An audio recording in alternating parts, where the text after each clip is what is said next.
when Satan rebelled against God, why didn't God destroy him at that moment? Why did he let him continue on like he has?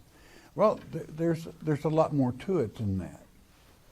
It wasn't only that Satan rebelled, he drew a third of God's children away from God. Now, well, how serious is that?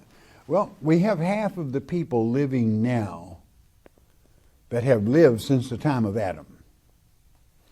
And we've got about 6 billion plus, if an accurate account was made. That's 12 billion people. What is a third of 12?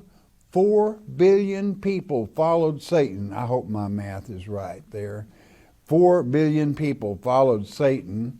Another 4 billion didn't give two hoots, and as long as they could just have get along, and another 4 billion just give me a job and let me get by and don't bother me with details, just like they are today.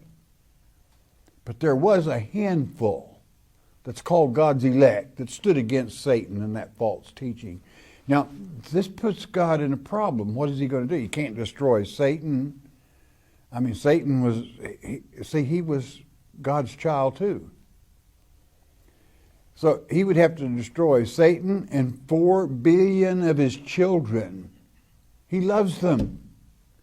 He didn't want to do that. So he brought forth the word of truth. Instead, he destroyed the world age instead of Satan and those children, and caused each entity to be born to woman, independent, to make his or her mind up to love God or Satan, your choice. And ultimately, those on their own will that choose Satan are going into the lake of fire, rightfully so. We don't want them with us, okay? And the rest are going to be happy eternally.